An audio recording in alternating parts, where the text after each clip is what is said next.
आपण पाहताय प्राध्यापक डॉक्टर मच्छिंद्र सकटे यांचे लोकसंवाद न्यूज, सत्य जे तुमच्या समोर। सोलापूर जिल्ह्यातील माळशिरस तालुक्यामध्ये अकलूज पासून काही किलोमीटर अंतरावर असलेल्या चौंडेश्वरी गावामध्ये उषा विजय साठे या महिलेची त्याच गावातील सचिन देशमुख यांनी गोळी घालून हत्या केली होती। उषा साठे आणि तिचे पती विजय साठे हे गेल्या 8-10 वर्षांपासून सचिन देशमुख यांच्या शेतामध्ये सालगडी म्हणून काम करत होते। पैशांचा माज आणि स्त्री लंपट स्वभावाचा सचिन देशमुख याची नजर उषा साठे यांच्यावर होती। तो तिच्याकडे शरीर सुखाची मागणी करीत असे। तिने या गोष्टीला वारंवार नकार दिला होता। यातच उषा आणि विजय साठे यांच्या मुलावर पोक्सो अंतर्गत गुन्हा दाखल झाल्यानंतर सचिन देशमुख यानेच आपल्या परिचयाचा वकील आरोपीच्या पाठीशी उभा केला।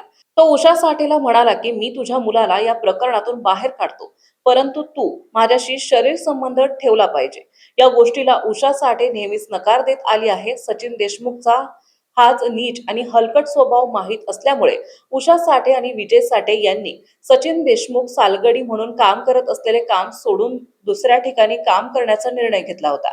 आणि ही गोष्ट जेव्हा सचिन देशमुखला कळाली तेव्हा त्याने उषा साठे हिच्या डोक्यात गोळी घालून तिचा खून केला। उषा साठे यांच्या या हत्या प्रकरणानंतर दलित महासंघाचे संस्थापक अध्यक्ष प्राध्यापक डॉक्टर मच्छिंद्र सकटे यांनी पीडित कुटुंबियांना भेट दिली। तपास अधिकारी आणि पोलीस उपाधीक्षक संतोष वाळके यांच्याशी चर्चा केली।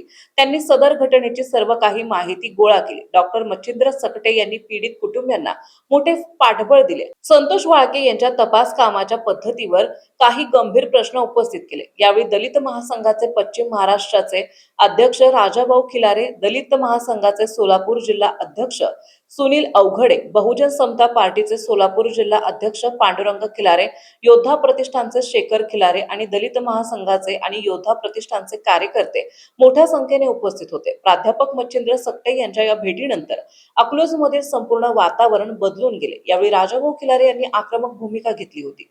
यानंतर काही स्थानिक संघटनांनी माळखांबी गावातील ग्रामपंचायतीवर मोर्चा काढला। त्यातून 15 तारखेला काही मंडळींनी अकलूज मध्ये मोर्चा काढण्याचे जाहीर केले।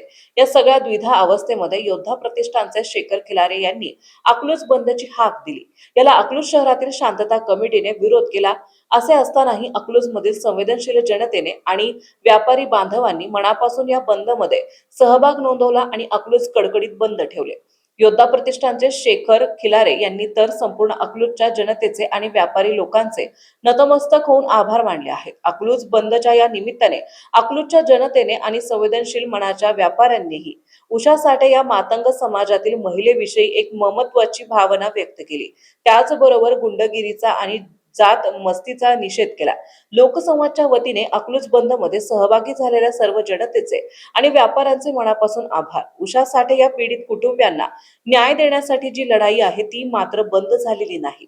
इथून पुढे ती आणखी तीव्र केली जाईल असा विश्वास दलित महासंघाच्या कार्यकर्त्यांनी व्यक्त केला आहे।